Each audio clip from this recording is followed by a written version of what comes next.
الحمد لله نحمده ونستعينه ونستغفره ونؤمن به ونتوكل عليه ونعوذ بالله من شرور أنفسنا ومن سيئات أعمالنا من يهده الله فلا مضل له ومن يضلل فلا هادي له وأشهد أن لا إله إلا الله وأشهد أن محمدا عبده ورسوله أما بعد فإن خير الحديث كتاب الله وخير الهدي هدي محمد صلى الله عليه وسلم وشر الأمور محدثاتها وكل محدثة بدعة وكل بدعة ضلالة وكل ضلالة في النار. أعوذ بالله من الشيطان الرجيم. بسم الله الرحمن الرحيم. يا أيها النبي إنا أرسلناك شاهدا ومبشرا ونذيرا وداعيا إلى الله بإذنه وسراجا منيرا. ہر قسم کی بڑائی، تعریف، حمد و ثنا اللہ رب العالمین کے لیے ہے جو تنہا اس پوری کائنات کا خالق اور مالک ہے، جو اکیلے بندگی کے لائق ہے، جو ساری تعریفات کا مستحق ہے. درود و سلام کا نزول ہو اللہ کے تمام فرمایا. اللہ رب العزت نے نبی کریم صلی اللہ علیہ وسلم کو سب سے آخری نبی اور سب سے آخری رسول بنا کر بھیجا. اللہ تعالیٰ نے محمد صلی اللہ علیہ وسلم کو بہت ساری خصوصیات سے نوازا. اللہ تعالیٰ نے آپ کو اخلاق کے بلند معیار پر فائز کیا. آپ صلی اللہ علیہ وسلم جس وقت اس دنیا میں تشریف لائے اس وقت دنیا میں اندھیرا تھا، تاریکی تھی، اس وقت ظلم و جور تھا، جبر و تشدد تھا، لوگ گھٹاتوں تاریکیوں میں گم تھے، ایک اللہ واحد کی عبادت سے بھٹک گئے تھے، بتوں کی عبادت میں لگے تھے، لوگوں پر ظلم کر رہے تھے، زنا عام تھا، شراب نوشی عام تھی، اور دنیا کے اندر ہر قسم کی برائی، فتنے، فساد موجود تھے. ایسے عالم میں اللہ تعالیٰ نے محمد عربی صلی اللہ علیہ وسلم کو آخری پیغمبر اور آخری رسول بنا کر بھیجا.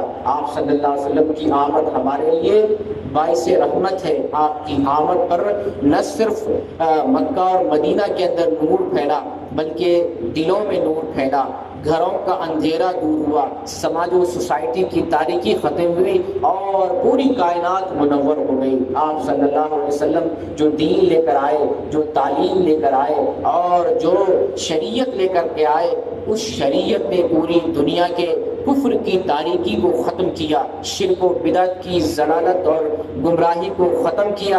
اللہ تعالیٰ نے محمد صلی اللہ علیہ وسلم کے ذریعہ دلوں کا اندھیرا ختم کیا، سماج و سوسائٹی کی تاریکی ختم کی اور دنیا کے کفر و شرک کے اندھیرے کو ختم کیا. آپ صلی اللہ علیہ وسلم کے بارے میں اللہ تعالیٰ نے قرآن میں فرمایا، یا ایھا النبی انا ارسلناک شاہدا ومبشرا ونذیرا. اے نبی ہم نے آپ کو گواہ بنا کر بھیجا، اور اے نبی ہم نے آپ کو بشارت دینے والا بنا کر بھیجا، ہم نے آپ کو ڈرانے والا بنا کر بھیجا. آپ کو گواہ بنا کر بھیجنا، اس کا مطلب یہ ہے کہ نبی صلی اللہ علیہ وسلم اس امت میں وہ لوگ جنہوں نے نبی صلی اللہ علیہ وسلم پر ایمان لایا اس کے ایمان کی آپ گواہی دیں گے، اور جنہوں نے آپ کی تکذیب کی، آپ کی رسالت کو نہیں تسلیم کیا، نبی صلی اللہ علیہ وسلم ان کے بارے میں بھی بتلائیں گے کہ یہ میرے منکر ہیں، میرا انکار کرنے والے ہیں. اور نبی صلی اللہ علیہ وسلم سابقہ جتنے بھی انبیاء اور رسول ہیں تمام کے بارے میں گواہی دیں گے کہ انہوں نے اپنی امت تک اللہ کا پیغام ٹھیک ٹھیک پہنچا دیا. اور اللہ تعالیٰ نے محمد صلی اللہ علیہ وسلم کو خوشخبری سنانے والا بنا کر بھیجا. آپ دین لے کر کے آئے اور آپ وہ شریعت لے کر کے آئے جس پر چلنے سے دنیا اور آخرت کی سعادت حاصل ہوتی ہے، اور بدلے میں اللہ تعالیٰ جنت دیتا ہے. اللہ تعالیٰ جنت کی بشارت ان لوگوں کو سنانے کے لیے آئے جو اللہ کے دین پر صحیح طریقے سے عمل کرتے ہیں، اور اللہ کا عذاب اور اللہ کی پکڑ اور جہنم سے اس کے عذاب سے ڈرانے کے لیے آئے. اور آپ صلی اللہ علیہ وسلم کو اللہ تعالیٰ نے داعی الی اللہ بنا کر بھیجا، وداعیا الی اللہ باذنہ، اور اللہ تعالیٰ نے اپنے حکم سے اپنی طرف لوگوں کو بلانے کا کام سونپ کر اس دنیا میں بھیجا ہے. اور اللہ تعالیٰ نے آپ کو روشن چراغ بنا کر بھیجا، ایسا روشن چراغ جس نے کائنات کے اندھیرے کو ختم کر دیا، جس نے دنیا کی تاریکی کو ختم کر دیا اور پوری دنیا کو اپنی تعلیم سے، رسالت سے، وحی سے، اپنے پیغام سے منور کر دیا.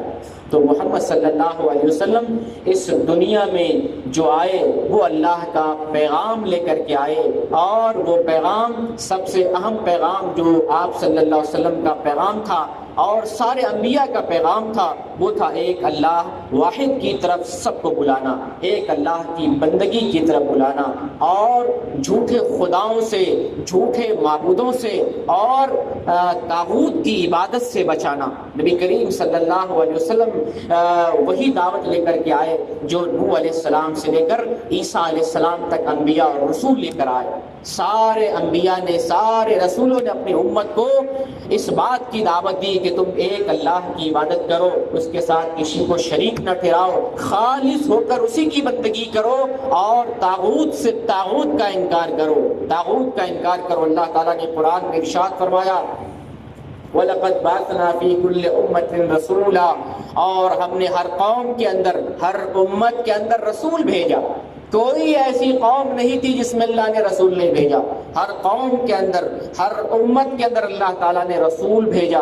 بسا اوقات اللہ تعالیٰ نے ایک قوم میں دو رسول، تین رسول کو بھیجا، تو کوئی قوم دنیا میں ایسی نہیں گزری نوح علیہ السلام کے بعد جس میں اللہ تعالیٰ نے کسی پیغمبر کو نہ بھیجا ہو۔ ان سارے پیغمبروں نے، ان سارے رسولوں نے اپنی قوم کو اللہ کا پیغام سنایا، ان اعبدوا اللہ واجتنبوا الطاغوت، تم اللہ کی عبادت کرو، ایک اللہ کی جس کے ساتھ کوئی شریک نہیں، جس کا کوئی ساجی نہیں، جو اکیلا ہے، تنہا ہے، منفرد ہے، اس کی بندگی کرو، اور طاغوت کا انکار کرو۔ طاغوت کا انکار کرنے کا مطلب یہ ہوتا ہے کہ ایک اللہ کے علاوہ جن کی بھی پوجا، عبادت کی جاتی ہے، اس کا انکار کرو۔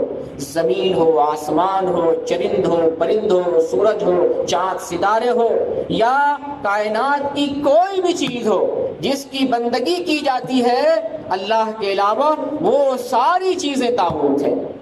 حتیٰ کہ وہ برے علماء، وہ جاہل علماء، وہ نادان علماء، وہ پیٹ پرست مولوی جو لوگوں کو غلط باتوں کی طرف بلاتا ہے، اپنی بات منوانے کی طرف بلاتا ہے، اپنی عبادت کی طرف بلاتا ہے، اپنے سجدے کی طرف بلاتا ہے، نعوذ باللہ من ذالک۔ ایسے بھی پیر فقیر آپ نے دیکھا ہوگا ویڈیو میں، جو لوگوں سے اپنا سجدہ کرواتے ہیں، لوگوں کو اپنے سامنے رکوع کرواتے ہیں، اپنی عبادت کرواتے ہیں۔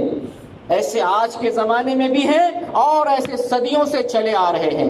تو وہ لوگ جو اللہ کے علاوہ جن کی بندگی کی جاتی ہے، عبادت کی جاتی ہے، جن کا سجدہ کیا جاتا ہے، جن کے سامنے رکوع کیا جاتا ہے، جس کے سامنے سر جھکایا جاتا ہے، جس کے سامنے ہاتھ باندھا جاتا ہے، اور وہ آدمی اس کام پر راضی ہے، یعنی اپنی عبادت کروانے پر راضی ہے، یا تو اپنی عبادت کا حکم دیتا ہے، یا اپنی عبادت پر وہ راضی ہے اور اپنی عبادت کی طرف لوگوں کو بلاتا اور تعلیم دیتا ہے، ایسا آدمی طاغوت ہے، ایسا آدمی طاغوت ہے، اللہ کے مقابلے میں جھوٹا معبود اور جھوٹا خدا ہے۔ ایسے شخص کی پکڑ ہوگی، اور جو اس کے پیچھے چل رہے ہیں ان سب کی پکڑ ہوگی۔ اللہ تعالیٰ نے جتنے پیغمبر بھیجے، جتنے انبیاء بھیجے، تمام پیغمبروں کو، تمام انبیاء کو اللہ تعالیٰ نے ایک دعوت دی کہ جاؤ اپنی امت کو بتاؤ، ایک رب کی بندگی کرو، اس کے ساتھ کسی کو شریک نہ ٹھہراؤ، اللہ کی ذات، بندگی اور اس کی صفات میں کسی کو شریک نہ ٹھہراؤ، اور طاغوت کا انکار کرو، طاغوت کا انکار کرو۔ یہ دعوت تمام انبیاء نے اپنی امت کو دی، اور یہی دعوت محمد صلی اللہ علیہ وسلم نے اپنی امت کو دی۔ یہی ہے بعثت نبوی اور محمد صلی اللہ علیہ وسلم کا دنیا میں آنے کا مقصد۔ اسی کام کے لیے اللہ تعالیٰ نے محمد صلی اللہ علیہ وسلم کو دنیا میں بھیجا کہ آپ جائیں اور اپنی امت کو خبر دیں کہ خدا ایک ہے، معبود ایک ہے، جس نے پوری کائنات کو بنایا، جس نے تمام جن و انس کو پیدا کیا، اور جو اکیلا تنہا بندگی کے لائق ہے، اور لوگوں کو شرک سے ڈرائیں، لوگوں کو عذاب سے ڈرائیں، لوگوں کو جہنم سے ڈرائیں، لوگوں کو غیر اللہ کی عبادت سے ڈرائیں۔ اس کام کے لیے اللہ تعالیٰ نے محمد صلی اللہ علیہ وسلم کو بھیجا۔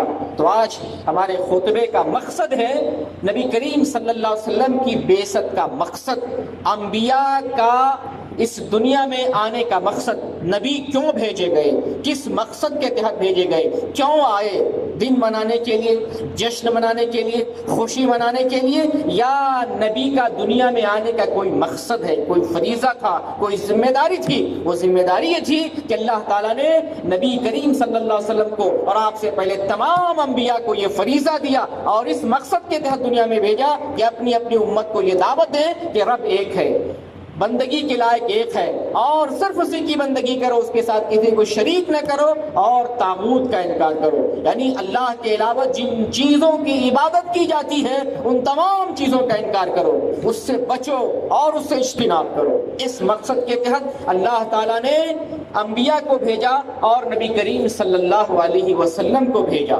نبی کریم صلی اللہ علیہ وسلم جب مکہ میں آئے، آپ نے اللہ کا پیغام سنایا، توحید کی دعوت دی، ایک اللہ کی طرف بلایا۔ 3 سال تک آپ چپکے چپکے توحید کی دعوت دیتے رہے۔ پھر اللہ تعالیٰ نے محمد صلی اللہ علیہ وسلم کو حکم دیا کہ اس دعوت کو اب چپکے سے، اب چھپ چھپ کر نہیں دینا ہے، اس دعوت کو علل اعلان مکہ والوں پر پیش کرنا ہے۔ اہل مکہ کو آپ پورے طور پر کھلم کھلا یہ اعلان کر دیں رب ایک ہے۔ پہلے آپ چپکے سے بتلاتے تھے، گھر جا کے بتلاتے تھے، رات میں بتلاتے تھے، اپنے دوست کو بتلاتے تھے، خاص آدمی کو بتلاتے تھے۔ اب یہ اعلان خاص نہیں رہا، اب یہ اعلان تاریکی کا نہیں رہا، اب یہ اعلان چھپ کر دینے کا نہیں رہا، اب یہ اعلان علل اعلان لوگوں کو دینے کا وقت آ گیا۔ وَأَنذِرْ عَشِيرَتَكَ الْأَقْرَبِينَ، آپ اپنے رشتہ داروں کو، کنبہ قبیلے کو اور سارے لوگوں کو دعوت دیں، علل اعلان رب کی عبادت کی طرف بلائیں، ایک اللہ کی بندگی کی طرف بلائیں۔ نبی کریم صلی اللہ علیہ وسلم نے اہل مکہ کو بلایا، صفا پہاڑ پہ جمع کیا، ایک آواز پر سارے لوگ جمع ہو گئے، اور نبی صلی اللہ علیہ وسلم نے سب سے پہلے ڈرایا۔ انبیاء جو ہوتے ہیں قوم کے، وہ بشیر ہوتے ہیں اور نذیر بھی ہوتے ہیں، بشارت بھی دیتے ہیں اور ڈراتے بھی ہیں اپنی قوم کو، ڈر جاؤ، اللہ کی بندگی نہیں کرو گے تو اللہ کا عذاب آئے گا، اللہ کے دین پر عمل نہیں کرو گے تو جہنم میں جاؤ گے، اللہ کی بندگی سے غافل ہوگے، اللہ کے دین سے دور بھاگو گے، اللہ تعالیٰ تمہیں جہنم کی آگ میں ڈالے گا۔ انبیاء ڈراتے بھی تھے، اور جب نبی صلی اللہ علیہ وسلم نے اہل مکہ کو کوہ صفا کے پاس جمع کیا، آپ نے سب سے پہلے ڈرایا۔ دیکھو، سنو، غور کرو، میں ایک بات بتانا چاہتا ہوں، اس پہاڑ کے پیچھے ایک لشکر ہے، ایک فوج ہے، اور وہ فوج، وہ لشکر تمہارے اوپر حملہ کرنا چاہتی ہے، وہ لشکر تمہارے اوپر حملہ آور ہونا چاہتا ہے۔ کیا اگر میں یہ بات تم سے ذکر کروں، میری بات کو صحیح مانو گے، میری بات کو سچ مانو گے اور میری بات پر یقین کرو گے؟ سبھی نے ایک زبان ہو کر کہا کہ آپ تو سچ بولنے والے ہیں، آپ تو امین ہیں، آپ کو کبھی کسی نے جھوٹ بولتے نہیں دیکھا، آپ سچ بولنے والے ہیں، آپ یہ بات یقیناً سچ کہہ رہے ہوں گے، آپ کی یہ بات سچ۔ آپ نے ڈرایا پہلے، پھر بعد میں اللہ کا پیغام سنایا۔ یہ بات ڈرانا ہے، فوج کا مطلب ہوتا ہے، لشکر کا مطلب ہوتا ہے ڈرانا، کہ کوئی ہے جو ہمیں نقصان پہنچانا چاہتا ہے، ہم سے لڑنا چاہتا ہے، ہمارا قتل کرنا چاہتا ہے۔ نبی صلی اللہ علیہ وسلم سب سے پہلے یہ بات بتائی، ڈرایا، اور پھر اس کے بعد اللہ کا پیغام سنایا، یا ایھا الناس قولوا لا الہ الا اللہ تفلحوا، اے لوگو، اے انسانوں، تم ایک رب کی بندگی کرو، تم کہہ دو اپنی زبان سے نہیں ہے کوئی عبادت کے لائق سوائے اللہ کے۔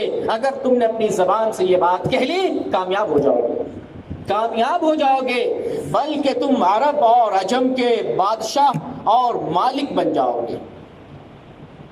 کیا بات تھی؟ لا الہ الا اللہ کہنا۔ یہی دعوت محمد صلی اللہ علیہ وسلم کی، عیسیٰ علیہ السلام کی، موسیٰ علیہ السلام کی، ابراہیم اور نوح علیہ السلام کی، اور آدم علیہ السلام کی، سارے نبیوں اور رسولوں کی یہی دعوت۔ اپنی زبان سے کہہ دو اللہ ایک ہے، وہی بندگی کے لائق ہے، اس کے ساتھ کوئی شریک اور ساجی نہیں ہے۔ یہ دعوت، اسی دعوت کی خاطر محمد صلی اللہ علیہ وسلم اس دنیا میں آئے، اس فریضے کو لے کر آئے، اور اس فریضے کی ادائیگی کے لیے، اس توحید کی دعوت کے لیے آپ صلی اللہ علیہ وسلم نے نبوت کا آدھا سے زیادہ حصہ اس کی تبلیغ پر صرف کر دیا۔ 23 سال کی نبوت کی زندگی آپ صلی اللہ علیہ وسلم کی، اور 23 سال میں سے آپ نے 13 سال مکہ میں صرف اسی توحید کی دعوت کے لیے صرف فرما دیا۔ 23 سال میں سے 13 سال مکہ میں ایک بات کی تبلیغ دی، اللہ ایک ہے، وہی بندگی کے لائق ہے، اس کے ساتھ کسی کو شریک نہ کرو۔ ایک بات 13 سال تک، اگر ہم آپ کو ایک بات 13 خطبے میں بیان کریں آپ اکتا جائیں گے، خطبے سے بھاگ جائیں گے، آنا بند کر دیں گے۔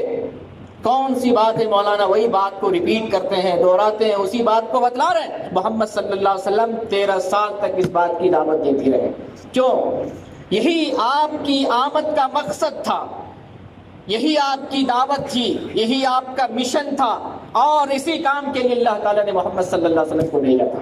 پھر اس کے بعد جب محمد صلی اللہ علیہ وسلم مدینہ تشریف لے جاتے ہیں تب جا کر دین کے مسائل بیان کرتے ہیں، دین کے احکام بیان کرتے ہیں، روزے اور نماز کی فضیلت اور اس کے احکام بیان کرتے ہیں، حج اور عمرے کے طریقے بیان کرتے ہیں۔ کہاں بیان کرتے ہیں؟ مدینے میں جا کر۔ مکہ میں آپ نے کیا کیا؟ مکہ میں صرف توحید بتلائی، ایک رب کی طرف بلایا، ایک رب کی بندگی کی دعوت دی اور لوگوں کو شرک سے ڈرایا۔ اس مقصد کے تحت اللہ تعالیٰ نے محمد صلی اللہ علیہ وسلم کو بھیجا اور سارے انبیاء کو بھیجا۔ آپ صلی اللہ علیہ وسلم دنیا میں آئے اور اللہ کا پیغام سنایا، ایک رب کی بندگی کی طرف قوم کو اور اپنی امت کو بلایا اور اللہ کا دین لوگوں تک کما حق پہنچایا۔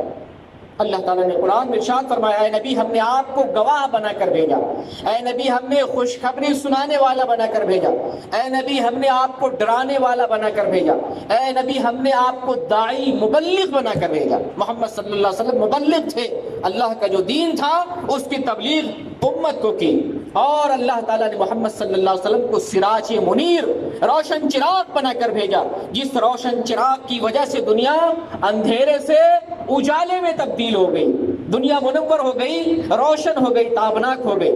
محمد صلی اللہ علیہ وسلم کا دنیا میں آنے کا مقصد یہ تھا کہ امت کو گمراہی سے اسلام کی طرف لے جائیں، ایمان کی طرف لے جائیں۔ محمد صلی اللہ علیہ وسلم نے اللہ کا پیغام امت تک پہنچایا، کما حقہ پہنچایا، امت کو جنت کی بشارت دی، امت کو جہنم سے ڈرایا اور جہنم کے عذاب کی کیفیت اور اس کی ہولناکی کو بیان کیا۔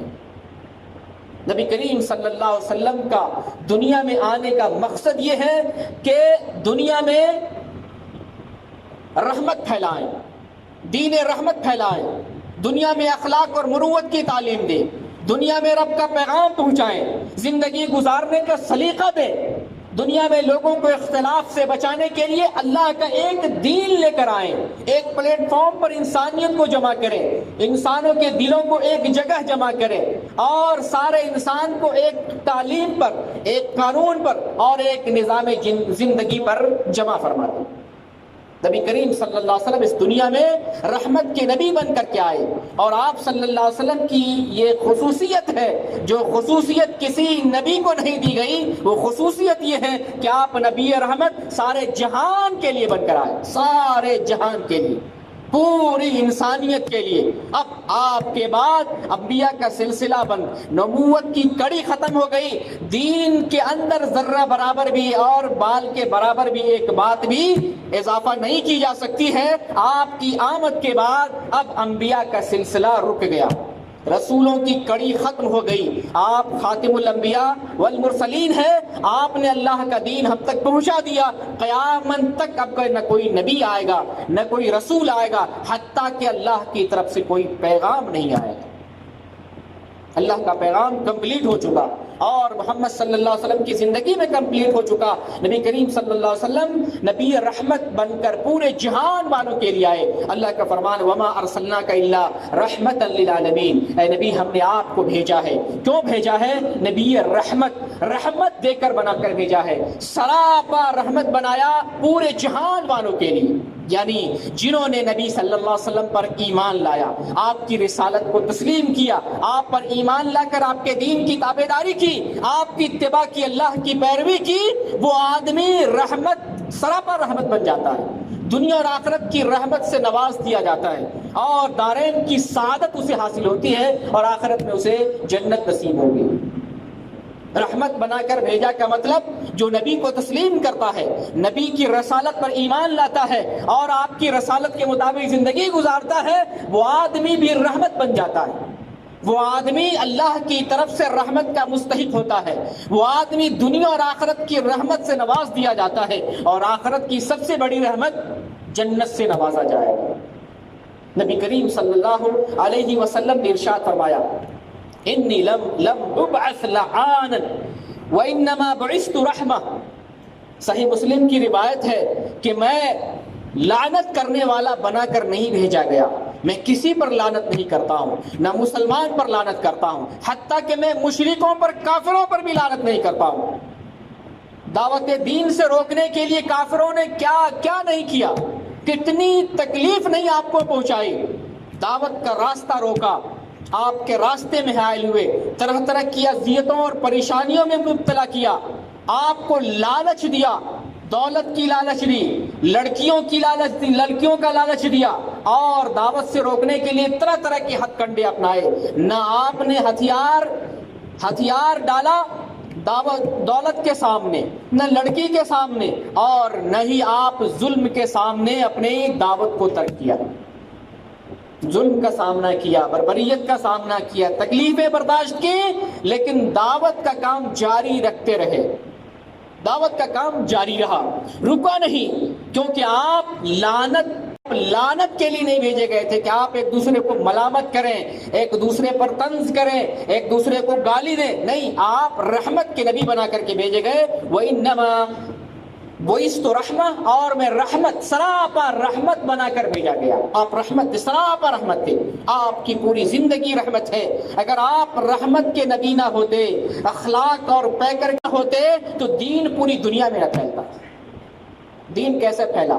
تلوار سے، شمشیر سے نہ، دین اسلام پھیلا نبی کے اخلاق سے، دین اسلام پھیلا آپ کے کردار سے، آپ کے اسوہ سے، آپ کی رحمت سے، اور آپ کے آداب سے، آپ کے اچھے اخلاق سے، آپ کے حسن کردار سے دین ایسے پھیلا، اور دین اسی طریقے سے آج بھی پھیلے گا۔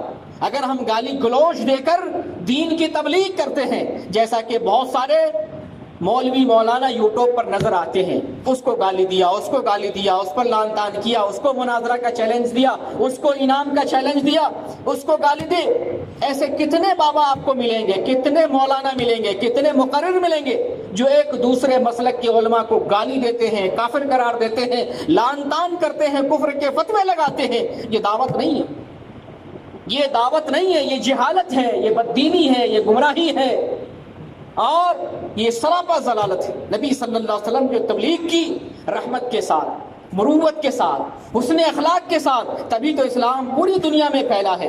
نبی کریم صلی اللہ علیہ وسلم پوری دنیا کے لیے رحمت کے نبی بن کر کے آئے، اور آپ نے رحمت کی تعلیم دی، آپ نے اچھائی کی تعلیم دی، آپ نے بھلائی کی تعلیم دی، آپ پوری انسانیت کے لیے بشیر اور نذیر بنا کر بھیجے گئے، لیکن اکثر لوگ آپ کی تعلیمات سے غافل ہیں۔ میرے بھائی، یہ جو مہینہ ہے ربیع الاول کا مہینہ، اس مہینے میں نبی کریم صلی اللہ علیہ وسلم کی آمد ہوتی ہے، آپ اسی مہینے میں تشریف لاتے ہیں، آپ کی ولادت ہوتی ہے، اور آپ کی ولادت کیوں ہوتی ہے، دنیا میں آپ کیوں آئے، ہمیں اس کو جاننا ہے۔ خود انسان اس دنیا میں کیوں آیا، اس کو جاننا ہے۔ اللہ نے ہمیں کیوں پیدا کیا، اس کو جاننا ہے۔ یہ دنیا جشن کے لیے نہیں ہے، یہ دنیا عید منانے کے لیے نہیں ہے، یہ دنیا خوشی منانے کے لیے نہیں ہے، یہ دنیا رونے کے لیے ہے، یہ دنیا غم منانے کے لیے ہے، یہ دنیا عبرت کے لیے ہے، یہ دنیا نصیحت کے لیے ہے۔ یہاں جشن نہیں ہے، یہاں فخر نہیں ہے، یہاں چراغا نہیں ہے، یہاں تو غم ہی غم ہے۔ مومن کے لیے اللہ تعالیٰ نے اس دنیا کو قید خانہ بنایا، یہاں بھلا کیسے جشن منایا؟ یہاں اندھیرے ہی اندھیرے ہیں، یہاں ضلالت ہی ضلالت ہے۔ نبی صلی اللہ علیہ وسلم آج دنیا سے رخصت ہو گئے، اور وحی کا سلسلہ منقطع ہو گیا۔ آپ صلی اللہ علیہ وسلم تعلیم دے کر چلے گئے، اچھے زمانے گزر گئے، جو صحابہ کا زمانہ ہے، تابعی کا زمانہ ہے، تبع تابعی کا زمانہ ہے، وہ اچھے زمانے گزر گئے۔ اب ہم قیامت سے قریب ہو رہے ہیں۔ ان زمانوں میں اور قیامت کے قریب فتنے پیدا ہوں گے، قیامت کے قریب برائیاں ہوں گی، یہاں زنا ہوگا، شراب نوشی عام ہوگی، دین کا سودا کیا جائے گا، ضمیر بیچا جائے گا، یہاں لوگوں کو خریدا جائے گا، ایمان خریدا جائے گا، اور نہ جانے کون کون سے کاروبار ہوں گے۔ اس زمانے میں ہم جی رہے، کیسے خوشی منائیں؟ گھر میں کفر کی آگ لگی ہے، دشمن ہم پر مسلط ہے، اسلام کی تعلیمات ایک ایک کر کے دنیا سے اٹھائی جا رہی ہے، اچھے اچھے علماء اس دنیا سے جا رہے ہیں، نیک لوگ اس دنیا میں بچے نہیں ہیں، ہم خوشی کس بات پر منائیں؟ نبی صلی اللہ علیہ وسلم اگر آج ہوتے تو یہ فتنے نہ ہوتے، یہ تماشا نہ ہوتا، یہ مسلمانوں میں اتنا اختلاف نہ ہوتا، دلوں میں اتنی دوریاں نہ ہوتی، اور مسلمانوں کی صفوں میں اتنا درار نہ ہوتا۔ ابھی تو ہم دردناک ماحول میں جی رہے ہیں، شرک و کفر کے زمانے میں ہے، برائی قدم قدم پر ہے، گھر میں ہے، باہر ہے، سماج ہے، سوسائٹی میں ہے، ملک میں ہے، ہر جگہ ہے۔ اللہ کا نظام دنیا میں نہیں ہے، لوگوں کی حاکمیت آ گئی ہے، جمہوریت، ڈیموکریسی، یہ کیا ہے؟ یہ بندوں کی غلامی ہے، اللہ کی غلامی نہیں ہے۔ جمہوریت یہ کفر ہے، پوری دنیا میں جمہوریت نافذ ہے، اللہ کا دین کہاں ہے؟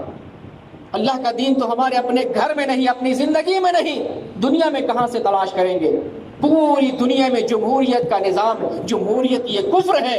ہم بندوں کا نظام دنیا میں لاگو کرتے ہیں، بندوں کا نظام، جبکہ اللہ تعالیٰ نے یہ دنیا بنائی ہے، اس دنیا میں اللہ کا نظام آنا چاہیے تھا۔ ہم جشن کیسے منائیں؟ چاروں طرف کفر ہی کفر ہے، چاروں طرف اندھیرا ہی اندھیرا ہے، ضلالت اور گمراہی ہر جگہ نظر آتی ہے، اور جشن کس بات کا؟ یہ دنیا تو عبرت کی جگہ ہے، یہ دنیا تو نصیحت کی جگہ ہے، ہمیں نصیحت لینا چاہیے۔ تو یقیناً محمد صلی اللہ علیہ وسلم کی آمد سے دنیا روشن ہو گئی، آپ نے دلوں کو روشن کیا، اپنی کائنات کو روشن کیا، مگر آپ چلے گئے۔ اب آپ کی روشنی جو آپ نے دیا جلایا تھا، آپ جو سراج منیر روشن چراغ بن کر کے آئے تھے، وہ روشنی مدھم ہوتی چلی گئی اور تاریکی بڑھتی جا رہی ہے، اندھیرا چھاتا جا رہا ہے۔ اس اندھیرے میں ہم خوشی منائیں یا ہم اس اندھیرے کو ختم کرنے کی فکر کریں؟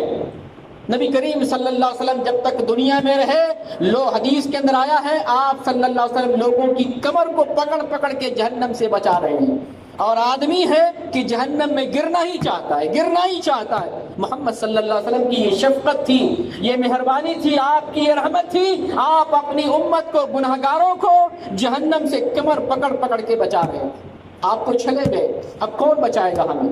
ہماری فریاد سننے والا کون ہے؟ ہماری رہنمائی کرنے والا، صحیح رہبری کرنے والا کون ہے؟ ابھی تو لعنت دینے والے لوگ ہیں، ابھی تو ایک دوسرے کو کافر بتانے والے لوگ ہیں، ابھی کون ہمارے دلوں کو جوڑے گا؟ ابھی کون ہماری صفوں کے اندر اتحاد پیدا کرے گا؟ ابھی کون مسلمانوں کو ایک پلیٹ فارم پر جمع کرے گا؟ ابھی کون اللہ واحد کی دعوت پر جمع کرے گا؟ ایک قرآن ہوتے ہوئے، ایک دین ہوتے ہوئے، ایک رسول ہوتے ہوئے، ایک شریعت ہوتے ہوئے مسلمان فرقوں میں بٹا ہوا، مسلمان ٹولیوں میں بٹا ہوا ہے، اور ہر مسلمان اپنے اپنے فرقے میں گم ہے، مگن ہے اور خوش ہے، اپنے آپ کو ہی جنتی سمجھتا ہے، اپنے آپ کو ہی حق پر سمجھتا ہے، دوسرے کو ناحق پر سمجھتا ہے، دوسرے کو کافر سمجھتا ہے، بددین سمجھتا ہے، بدعقیدہ سمجھتا ہے، بدمذہب کہتا ہے۔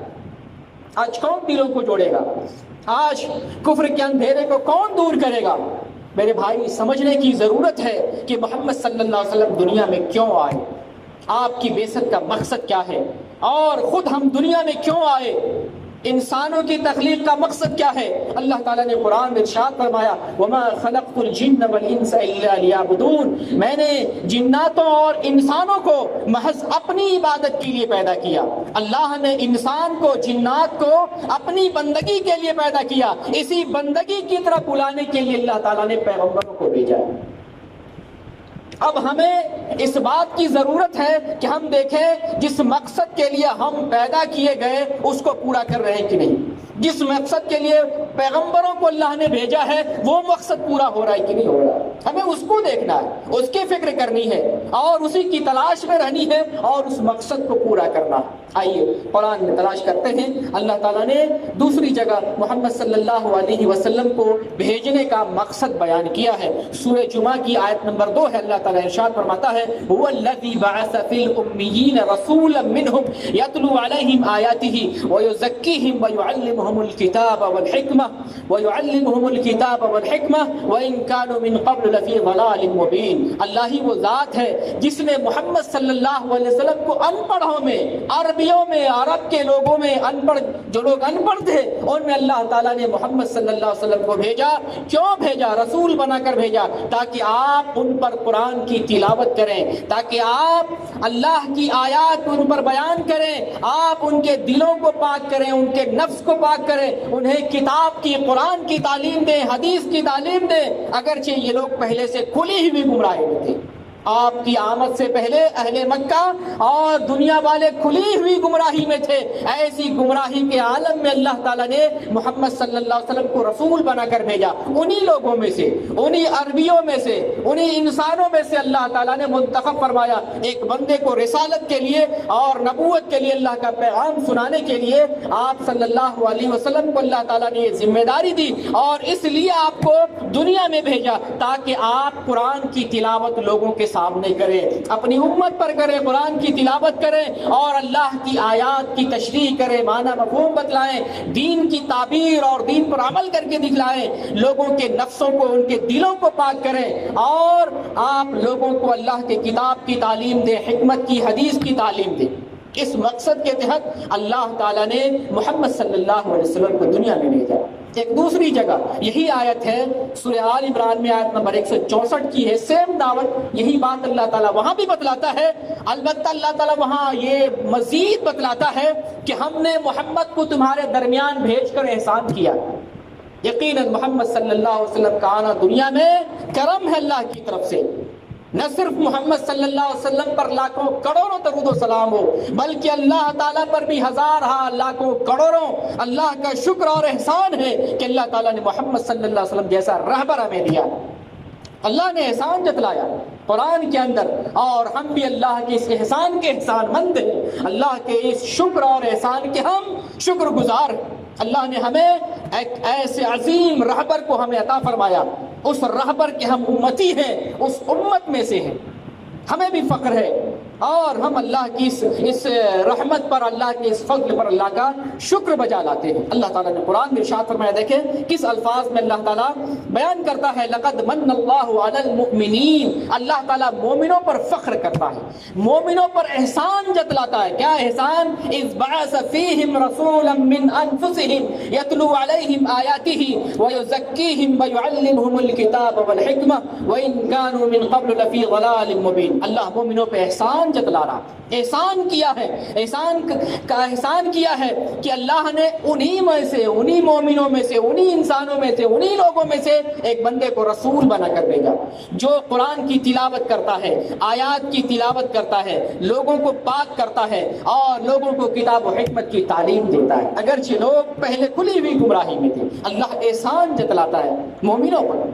تو نبی کریم صلی اللہ علیہ وسلم کا اس دنیا میں آنا بہت بڑی نعمت ہے، ہم اس پہ خوش ہیں، فخر کرتے ہیں اور اللہ تعالیٰ نے احسان جتلایا تو ہم کیوں نہ احسان جتلائیں۔ اتنے عظیم رہبر آئے، بلکہ ایک جگہ قرآن میں اس طرح سے ذکر ہے کہ ابراہیم علیہ السلام نے اللہ سے دعا کی تھی، اے اللہ ہماری نسل سے ایک ایسے رسول کو دنیا میں بھیجنا جو قرآن کی کتاب کی تلاوت کرے، لوگوں کو پاک کرے اور لوگوں کو کتاب و حکمت کی تعلیم دے۔ نبی کریم صلی اللہ علیہ وسلم ابراہیم علیہ السلام کی دعا کا نتیجہ ہے، بلکہ نبی صلی اللہ علیہ وسلم کہتے بھی ہیں کہ میں اپنے باپ ابراہیم علیہ السلام کی دعا کا نتیجہ ہوں۔ آپ صلی اللہ علیہ وسلم دنیا میں باغ و بہار بن کر کے آئے، آپ سراپا نور بن کر کے آئے، آپ کی تعلیمات سراپا نور ہیں، آپ کی آمد دنیا میں باعث فخر ہے، باعث فرحت و انبساط ہے، مگر سمجھنا یہ ہے کہ آپ آئے کیوں؟ آپ آئے اس لیے کہ ہم جشن منائیں، آپ آئے اس لیے کہ ہم محفل قائم کریں، آپ آئے اس لیے کہ ہم جھنڈیاں لگائیں، آپ آئے اس لیے کہ ہم جلوس نکالیں؟ نہیں، آپ آئے اس لیے کہ اللہ کا دین لے کر کے آئے، اللہ کے دین کی طرف بلائے، اللہ کی بندگی کی طرف بلائے، اللہ کی کتاب کی تعلیم دی، ہمارے نفس کو پاک کرنے کے لیے آئے، ہمارے دلوں کے اندھیرے کو دور کرنے کے لیے آئے۔ اب دیکھنا یہ ہے کہ ہم اللہ کے نبی کے اس پیغام پر عمل کرتے ہیں کہ نہیں کرتے۔ ہم نبی نے اللہ کی عبادت کی طرف بلایا، اب ہم اپنی زندگی کو تلاش کرتے ہیں، ہم نبی کے اس پیغام پر عمل کرتے ہیں کہ نہیں، اللہ کی بندگی کرتے ہیں کہ نہیں، اور اللہ کی بندگی میں کہیں شرک تو نہیں کرتے ہیں، خالص رب کی بندگی کرتے ہیں کہ نہیں کرتے ہیں، ہمارا دل پاک ہوا یا نہیں، ہم قرآن کی تعلیم حاصل کرتے ہیں کہ نہیں کرتے، اور ہم کتاب و حکمت کا درس لیتے ہیں کہ نہیں لیتے ہیں۔ قرآن کی اس آیت کے اندر اللہ تعالیٰ نے نبی کریم صلی اللہ علیہ وسلم کی بعثت کی 4 باتیں بتلائی، یعنی 4 مقاصد ہیں جس کی بنیاد پر اللہ تعالیٰ نے محمد صلی اللہ علیہ وسلم کو دنیا میں بھیجا۔ ایک تعلیم تو یہ ہے کہ اللہ تعالیٰ نے نبی کریم صلی اللہ علیہ وسلم کو قرآن کی تلاوت کے لیے بھیجا۔ آپ قرآن کی تلاوت کرتے، اللہ کے کلام کی تلاوت کرتے، اللہ کی آیات کی تلاوت کرتے، دل نرم اور موم ہو جاتے، کیونکہ آپ عربی زبان میں تلاوت کرتے، قرآن عربی زبان میں ہے، سمجھنے والے لوگ، سننے والے لوگ، اہل مکہ اہل عربی زبان سمجھنے والے تھے۔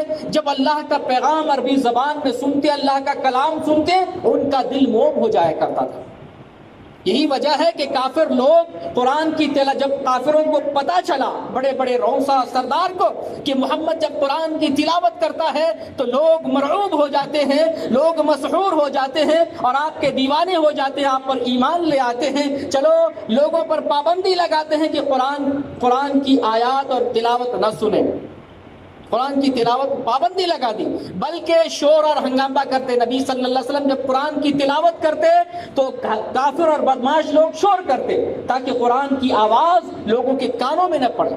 طفیل بن عمرو دوس الباہ کی جگہ طفیل نام کے ایک صحابی ہیں، اپنے کانوں میں روئیاں لے کے نکلتے تھے، کہیں میرے کان میں محمد صلی اللہ علیہ وسلم جو قرآن کی تلاوت کرتے ہیں وہ آواز نہ پڑ جائے اور میرا دل بدل نہ جائے، میں بگڑ نہ جاؤں، میں گمراہ نہ ہو جاؤں۔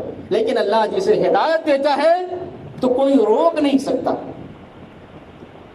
اور الحمدللہ وہ ایمان سے مشرف ہو گئے۔ تو قرآن کی آپ تلاوت کرتے ہیں، یہی قرآن ہے جس کی تلاوت سے لوگوں کے دل موم ہوئے۔ وہ پتھر دل جو بچیوں کو زندہ درگوڑ کرتے تھے، پتہ ہے نا، جب بیٹیاں پیدا ہوتی تو زندہ دفن کر دیا جاتا، کتنا پتھر دل انسان رہا ہوگا، چیختی چلاتی بیٹی کو درندہ کی طرح اسے دفن کر دیا جاتا۔ ایسے پتھر دل موم ہو گئے، کلمہ پڑھ لیے اور آپ کی رسالت پر ایمان لے آیا۔ تو نبی کریم صلی اللہ علیہ وسلم کی بعثت کا ایک مقصد یہ ہے کہ آپ اللہ کی آیات کی تلاوت کرتے ہیں تاکہ لوگ اللہ کا پیغام سنیں اور اللہ کا پیغام سن کر اللہ کے دین کی طرف آئیں۔ اور دوسری تعلیم یہ ہے کہ نبی کریم صلی اللہ علیہ وسلم قرآن کی تعلیم دیتے ہیں۔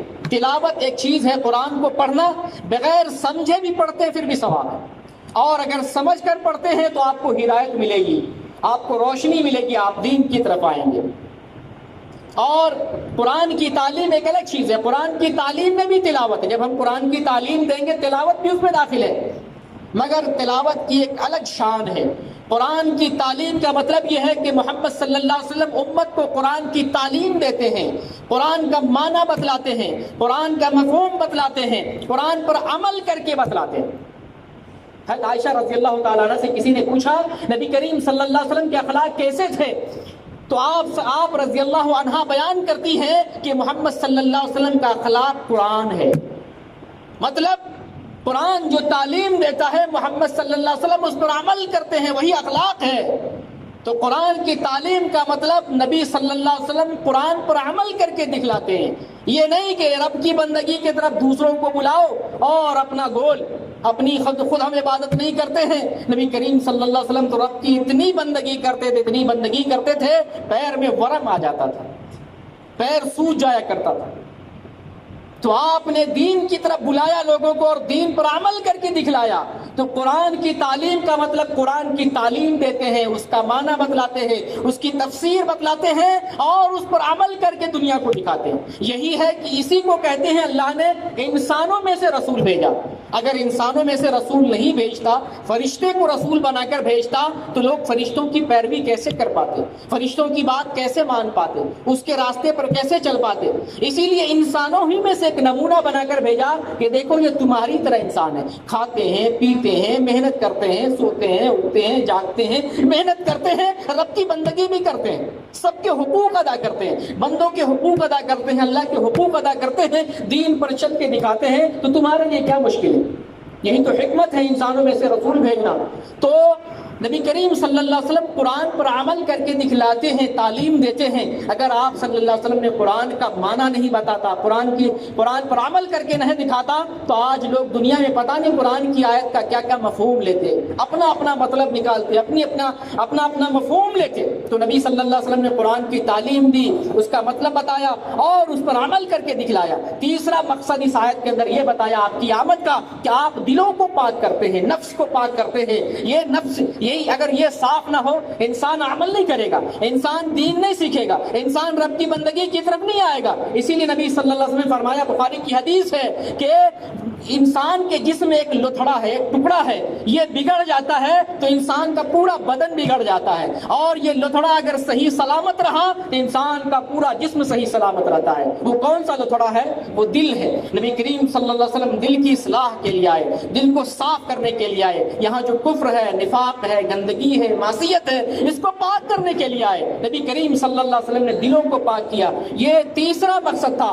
اور چوتھا مقصد یہ ہے کہ آپ حکمت کی تعلیم، کتاب کی تعلیم اور حکمت کی تعلیم دینے کے لیے آئے۔ حکمت کہتے ہیں حدیث، نبی کریم صلی اللہ علیہ وسلم کی جو باتیں ہیں وہ حکمت بھری ہیں، وہ قرآن کی تفسیر ہے، وہ بھی وحی الہی ہے، وہ بھی اللہ کا پیغام ہے۔ تو آپ صلی اللہ علیہ وسلم قرآن کی بھی تعلیم دینے کے لیے آئے اور حدیث کی بھی تعلیم دینے کے لیے آئے۔ تو اب نبی کریم صلی اللہ علیہ وسلم جب ہمارے لیے آئے، رحمت کے نبی بن کر کے آئے، سارے انبیاء میں سب سے افضل ہیں، اور آپ کا آنا دنیا میں سراپا رحمت ہے، تو ہمارا فریضہ یہ بنتا ہے کہ نبی کریم صلی اللہ علیہ وسلم جو لے کر کے آئے اور جو تعلیم دی ہے ہم اس کی پیروی کریں، جیسا کہ اللہ تعالیٰ نے قرآن میں ارشاد فرمایا ہے، لقد کان لکم فی رسول اللہ اسوۃ حسنہ، بے شک تمہارے لیے نبی کریم صلی اللہ علیہ وسلم کی زندگی میں بہترین نمونہ ہے۔ نبی سے بڑھ کر دنیا میں کوئی آیا نہ دنیا میں آئے گا، پھر جب نبی سے بڑھ کر کوئی دنیا میں نہیں تو ہمارا رہبر کون؟ محمد۔ ہمارے امام کون؟ محمد۔ ہمارے پیشوا کون؟ محمد۔ ہمارے مقتدا کون؟ محمد، صرف محمد۔